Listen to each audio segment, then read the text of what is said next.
Y bien, estamos con el ministro de Trabajo, Rudecindo Vega. Ministro, ¿cómo estás? Buenas noches, ¿qué tal? Mi nombre es Jaime, gracias por invitarme. No, gracias por venir. Hoy día se realizó, se instaló, me imagino, o se realizó este Consejo Nacional de Trabajo. A ver si nos puede usted resumir brevemente qué fue lo que ocurrió ahí. No, en realidad lo que hemos hecho es, hemos vuelto a poner en funcionamiento el Consejo Nacional de Trabajo. Nuestra idea es que sea el espacio natural de concertación de las políticas laborales, donde empleadores y trabajadores se puedan poner de acuerdo sobre los lineamientos de política laboral. Gracias a que hay un común de acuerdo, nosotros hemos venido conversando con los gremios empresariales y con los gremios sindicales, y existe un común acuerdo de que esta vez también invitemos a las micro y pequeñas empresas, así que hoy ellas han estado participando como invitadas, y uno de los acuerdos ha sido que justamente revisemos la composición del Consejo Nacional de Trabajo. Vamos a hacerlo de común acuerdo, con la finalidad de que esta vez puedan haber 4 patitas en la mesa, o sea, que existan los empresarios, los trabajadores, las micro y pequeñas empresas y el Estado. Eso me parece muy bien, porque los micro y pequeños empresarios, incluso hay medianos empresarios, no pueden absorber, digamos, las disposiciones que hay en la llamada Ley General de Trabajo, que es una ley pues muy onerosa desde el punto de vista legal. Pero que entonces, es un proyecto que está dando vueltas y sobre lo cual no ha habido acuerdo en el Congreso, ¿no? Más bien lo que nosotros hemos hecho es, y eso ha sido uno de los temas que hoy hemos discutido en el Consejo Nacional, hemos constituido una comisión de expertos. Mañana sale publicada la resolución ministerial, que es una comisión que va a tener un plazo de hasta 60 días para discutir y revisar el proyecto anterior, y una vez revisado ese proyecto anterior, ser conversado en el Consejo Nacional del Trabajo para proceder con el Consejo de Ministros y enviar al Congreso de la República, ¿no? ¿Y quiénes se integran quiénes son los expertos? Tengo la dicha de que sean 5 exministros de Trabajo, todos especialistas en la materia, y un viceministro. Están el doctor Carlos Blancas, quien va a presidir, es el ministro más antiguo. Está el doctor Javier Neves, está el doctor Jaime Zavala, está el doctor de los Heros, está el doctor Alfredo Villavicencio y el doctor Mario Pascu. Esa es la comisión de expertos que debe de elaborarnos la propuesta, y en un plazo de hasta 60 días tenerla para proceder a conversarlo con los miembros del Consejo Nacional de Trabajo. Esperamos que pueda fluir. Sabemos que la propuesta anterior tenía unos dicen 85%, otros 95% de acuerdo. Lo que importa es que hoy lo vamos a actualizar con los cambios que han ocurrido en el país, y lo que esta vez íbamos a tener es que una vez enviada esta... Ahora, el problema aquí es un problema de difícil solución, ¿no? Porque en realidad las representaciones de los trabajadores, de la CGTP particularmente, defienden un estado de cosas que, digamos, si se recoge en la Ley General de Trabajo, de alguna manera consagra la exclusión laboral, la exclusión de los derechos laborales de las grandes mayorías, ¿no? Porque no pueden, para una pequeña, para una microempresa, incluso para muchas medianas empresas, no pueden incorporar en planilla a trabajadores con esos niveles, digamos, de beneficios o de disposiciones que hay en la Ley General de Trabajo actual. Entonces tendría que ser una Ley General de Trabajo, digamos, si lo que queremos es la famosa inclusión, que es el gran objetivo del gobierno, es la inclusión, que no puede ser simplemente inclusión en la lista de algún programa social, ¿no? Es la inclusión productiva, inclusión en la formalidad. Pero más aún, yo por ejemplo, Jaime, reiteradamente he sostenido, ¿no? O sea, la propuesta es dar sostenibilidad al crecimiento económico que tenemos en el país, y uno de los instrumentos para darle sostenibilidad al crecimiento económico es el trabajo. Y si queremos dar además inclusión social, el principal instrumento para inclusión social es el trabajo. Así es, y si fuera trabajo productivo, muchísimo mejor. Entonces, si hay un punto de intersección entre el crecimiento económico y la inclusión social, es el trabajo, y que el trabajo sea productivo. Entonces, a eso es a lo que estamos orientando, a eso es lo que estamos apostando. Y yo puedo decirte que en estas conversaciones bilaterales con las centrales sindicales y con los gremios empresariales, puedo decirte que he encontrado un montón de puntos de acuerdo que me sorprende, que o quizás porque no se plantearon en el Consejo Nacional de Trabajo, o porque no hubo la oportunidad de que se pongan de acuerdo, pues lo hemos mantenido ahí como grandes diferencias, y no es así. Yo puedo dar fe de que hay un discurso que en el sindicalismo ha ido cambiando. Y yo espero que eso se plantee y sea así recogido. Yo me imagino que eso sería extraordinario, porque si usted lo logra, pues sería San Martín. No el juez de San Martín, sino San Martín de Porres, porque pero en realidad es lo que más les conviene en el fondo a las centrales sindicales, porque si usted tuviera una ley general de trabajo menos onerosa y más flexible, lo que tendría es mucha más gente en planilla y por lo tanto mucha más gente sindicalizable, es decir, las bases sociales de la CGTP y de la CNT se ampliarían considerablemente y podrían ahora sí convertirse en una cosa un poco más real, porque ahora son una cosa muy pequeña. Pero lo que más importa es institucionalizar el espacio, ¿no? El espacio de conversación, de acuerdo, de encuentro, y yo siento que eso es lo que ha faltado, ¿no? Entonces acá no hay una pretensión no ha existido, no, el ministro ha existido, se reunían y simple y llanamente no llegaban a acuerdos. Claro. No llegaban a acuerdos por la intransigencia, porque en última instancia están defendiendo un status quo. Pero por diferentes razones. Mira, Jaime, tú acabas de tocar un tema que a mí me llama mucho la atención. Así sea 85% o 95% de acuerdo en el anterior proyecto de ley. Si hay un acuerdo de esa magnitud, ¿por qué sacrificar ese 85-95% por un 15 o 5% de divergencia?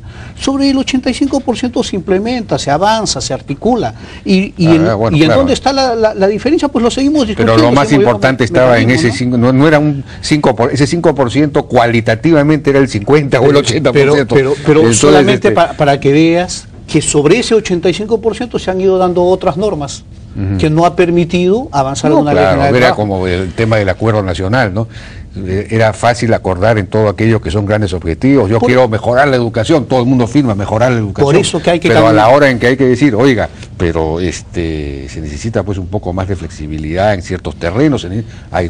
Claro, no, y por eso creo que hay que cambiar también la lógica del diálogo y la concertación. Yo sinceramente me niego a tener reuniones en la cual el acuerdo final es cuando nos reunimos la próxima vez, ¿no? Acá los acuerdos son concretos y esos acuerdos concretos se implementan y se ejecutan, ¿no? Ahora, otra cosa que ha llamado me ha llamado a mí por lo menos la atención, es esta norma que ha aparecido, esta resolución ministerial, por la cual se constituye una mesa de trabajo entre el Ministerio de Trabajo y las centrales sindicales. Es decir, una mesa, digamos, que excluye al sector empresarial contra, digamos, el criterio tripartito de la OIT y todo lo demás. Es decir, se reúnen entre los dos para cosas importantísimas, para definir, tratar la problemática laboral y el empleo, así como la mejora de la eficiencia, transparencia e imparcialidad de la autoridad administrativa del trabajo. Esto de imparcialidad, reuniéndose solamente con una de las partes, eso es un poco raro. Y lo hemos conversado hoy día, y el criterio y el concepto es el siguiente. Vamos a establecer 3 mesas de trabajo. Una mesa de trabajo con las centrales sindicales, que es la que ha salido publicada, una mesa de trabajo con los gremios empresariales y una mesa de trabajo con las micro y pequeñas empresas. ¿Para qué? Son mesas de trabajo que van a permitir afinar las iniciativas que tienen los empresarios, los trabajadores o los micro y pequeños empresarios, con la finalidad de que sus iniciativas lleguen totalmente discutidas técnicamente al Consejo Nacional de Trabajo. Entonces van a existir las 3. Lo que ocurre es que por un tema de coordinaciones, que hoy lo hemos conversado con el presidente de la CONFIEP, lamentablemente hay una que ha quedado demorada. Bueno, 2, ¿no? Pero eso la de micro y pequeñas empresas. Es una especie de esquizofrenia en el Ministerio de Trabajo, porque van a tener que afinar técnicamente la propuesta de los trabajadores, afinar técnicamente la propuesta de los empresarios, total, ¿cómo es la cosa? Lo que estamos señalando es, hay propuestas que nacen de los gremios empresariales, hay propuestas que nacen de las centrales sindicales, hay propuestas que nacen de las micro y pequeñas empresas, y lo que queremos es que técnicamente lleguen bien. Y cuando lleguen bien todas van a ser discutidas en el Consejo Nacional de Trabajo. Es decir, es un procedimiento metodológico que queremos que cuando lleguen al Consejo Nacional, el Consejo Nacional discuta técnicamente los problemas de fondo. Ahora, hay países como Dinamarca, por ejemplo, representante emblemático del estado de bienestar, de la socialdemocracia más fuerte. donde las reglas laborales son lo que llaman, una palabra muy fea, flexiseguras. Es decir, combinan flexibilidad casi extrema con seguridad también casi extrema. Entonces, con flexibilidad en el sentido casi norteamericano, es decir, hay libre despido, si usted quiere, no hay, digamos, uno puede tomar o despedir un trabajador en el momento que lo necesite o no lo necesite, en fin. Pero al mismo tiempo hay un seguro de desempleo muy fuerte, con capacitación para el trabajador, y entonces esto hace que el mercado laboral sea muy fluido, muy flexible, y en realidad el promedio de tiempo de meses que un trabajador se la pasa sin trabajo es muy pequeño, precisamente por esta flexibilidad que hay, y se van capacitando cada vez. Incluso muchos trabajadores buscan salir para acogerse al seguro de desempleo y pasar a otro trabajo. Entonces, es que yo creo que el tema de cosas, es que yo creo que el tema laboral, Jaime, lo que ha ido es, o se maneja por dilemas, ¿no? O algunos dicen flexibilidad, otros dicen rigidez, está el término esto de la flexiseguridad o seguriflexidad, ¿verdad? O sea, los términos en este caso, yo tengo la impresión que a veces nos polarizan. En el Perú nosotros queremos un camino propio, queremos un camino institucional. Yo reiteradamente lo he dicho, ni flexibilidad ni rigidez, hay que ir por un camino de institucionalización de la legislación laboral que tenemos. Vamos a transitar ese camino.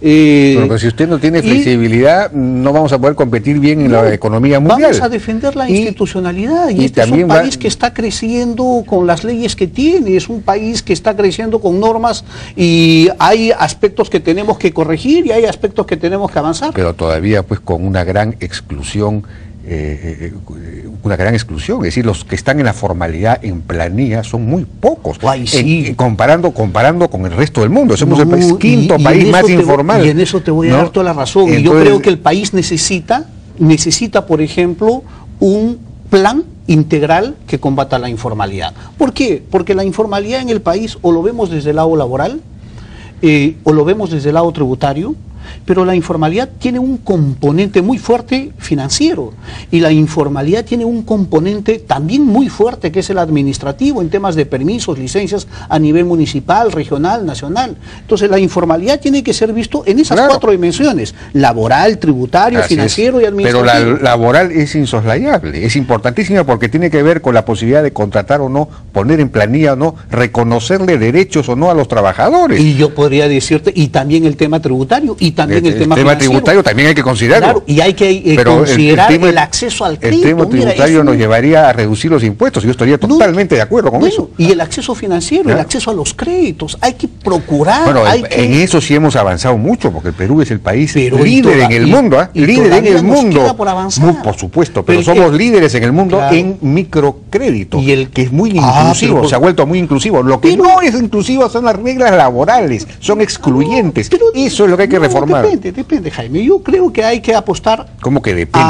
No, claro depende, porque eso es una visión que solamente mira uno de los componentes. Yo creo que el tema de la informalidad, y descubro que el más rígido de todos es el elemento laboral.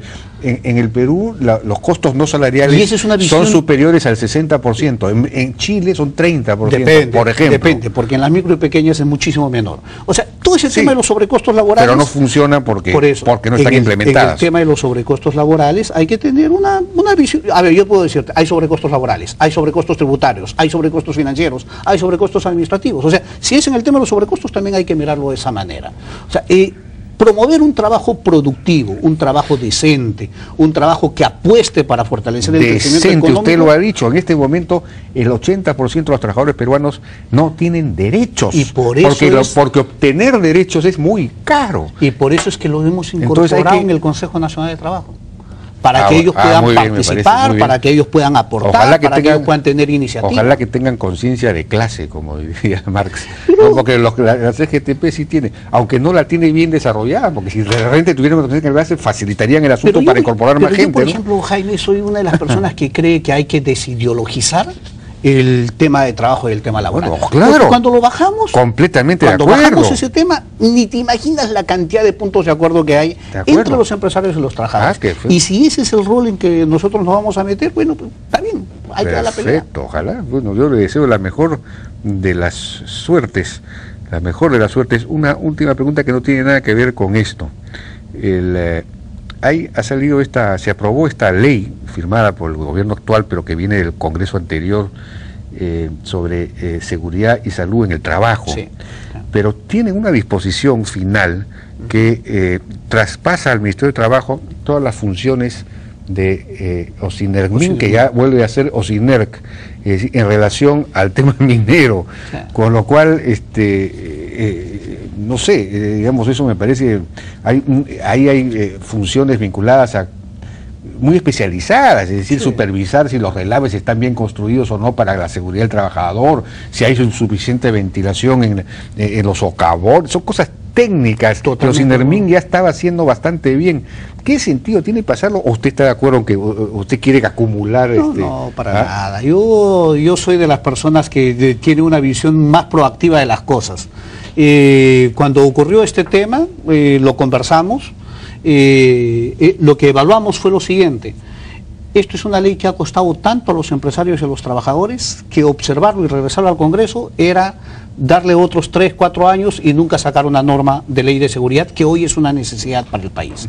Entonces el acuerdo fue: no lo observemos, que el gobierno lo promulgue, y en el caso de Osinermin generemos un proyecto de ley alternativo para que eso sea corregido. Sí, pues, o sea, pero ¿por qué dan una norma sin, yo no sé, se decide así la suerte de pronto? Pero es que las cosas son así. Sí, pues, un poquito más de... y hay que tratar de corregirlas en el camino. Y lo que yo sí puedo decirte es: en donde se hacen las cosas bien, pues hay que fortalecerlos y apoyarlas, ¿no? Sí, muy bien.